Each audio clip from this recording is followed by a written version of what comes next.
Dedicación al Padre. Hiram hizo también calderos, y palas, y tazones, y acabó Hiram la obra que hacía al rey Salomón para la casa de Dios. Segundo libro de Crónicas 4:11. Todo lo que se ha ido nombrando hasta ahora, en cuanto a mobiliario y utensilios del templo, fue fundido, trabajado y supervisado por Hiram Abi. Hiram Abi era un experto y hábil escultor y fundidor de Tiro enviado por su rey, también llamado Hiram, por petición de Salomón. Aunque el hombre era natural de Tiro, igual que su padre, su madre era hebrea, de la tribu de Neftalí, su nombre viene a significar dedicación al Padre, Padre dedicado o Padre ensalzado. Y Dios permitió que sus virtudes resaltaran sobre las de los demás, para que su rey Hiram lo enviara a Jerusalén y lo hiciera partícipe de tan importante obra como lo fue el primer templo de Dios, el cual se construyó esperando que perdurara hasta la llegada del Mesías. A estas alturas todos sabemos que este templo solo existió hasta el tiempo en que los babilonios destruyeron Jerusalén y se llevaron deportados a los israelitas de la zona. Pero mientras se construía solamente se pensaba en plasmar la máxima majestuosidad con los mejores materiales y los más bonitos detalles y grabados, en una gran muestra de la soberanía y la potencia de Dios. Es en esta obra tan importante en la historia de Israel donde Hiram Abi desempeñará un papel a la misma altura, no solo por el trabajo de sus propias manos, sino por el que delegará en virtud de jefe de obra, solamente por debajo de Salomón.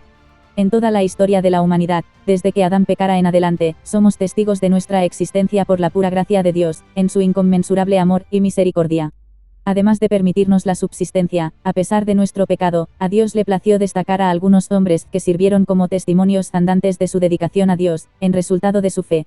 El primer agraciado más significativo después de Adán fue Noé, quien halló gracia a ojos de Dios por entre toda la humanidad. Muchas veces escuchamos súplicas a Dios rogando que haga desaparecer por completo la maldad en la tierra, bien, pues si esto aconteciera el hombre dejaría de existir ipso facto por su naturaleza caída. Ya Dios lo quiso destruir todo, y delegó en Noé el nuevo comienzo de la humanidad, y este inicio solo pudo demostrar que los pasos del hombre están naturalmente encaminados a hacer el mal, pues es al primero que vemos pecando después de que atracara el arca, en su embriaguez. Luego Abraham vivía en medio de la idolatría, pero Dios lo sacó de ahí para hacer de él el patriarca de la nación de Israel, que expandirá la bendición de Dios a todo el mundo por medio de su Hijo. Todos los grandes hombres de Dios eran, en realidad, personas comunes que lidiaban con sus pecados, como todo el mundo, pero se distinguieron de los demás a causa de su fe, dedicada a Dios en respuesta de su gracia. Y es que ya lo dijo Juan claramente. Nosotros le amamos a Él, porque Él nos amó primero. Primera carta de Juan 4:19. Tanto nos amó que se dio a sí mismo en pago por nuestros pecados para que, por medio del Hijo, a todo aquel que en Él cree le sea aplicada su redención en toda justicia. Durante el ministerio del Señor Jesucristo, Él se hizo una selección personal de 12 discípulos que ejercerán su apostolado después de que el Señor ascienda al Padre, a excepción de uno de ellos, que fue quien lo traicionó, entregándolo a los fariseos, quienes a su vez lo entregaron a muerte a la cruz del Calvario. A partir de la obra salvífica en la cruz, y por su resurrección y ascensión a la diestra del Padre, Dios hizo morar el Espíritu Santo en todo creyente, dando inicio así a la Iglesia de Cristo, Iglesia cuya cimentación en Cristo fue labor exclusiva de los apóstoles, delegando la obra del Evangelio en toda doctrina y práctica de la fe cristiana, solamente por debajo de Dios el Padre y del Señor Jesucristo. Y no es que fueran dignos de ser escogidos, pues cada cual tenía su qué de qué avergonzarse, pero aun conociendo que Jesús decía de ellos hombres de poca fe, fue esta poca fe lo que los mantuvo, por pura gracia de Dios.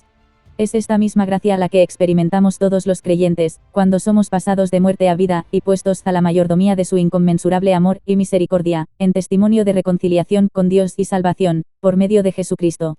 Así como Salomón hizo traer de Tiro a Hiram Abi y lo dispuso en obras que trascendieron la historia e identidad de Israel, Dios nos ha dispuesto como hijos suyos a causa de Cristo y por su vida en nosotros, en participación de esta obra que trasciende a la eternidad, cuyo éxito ya fue asegurado antes, incluso, que la fundación del mundo.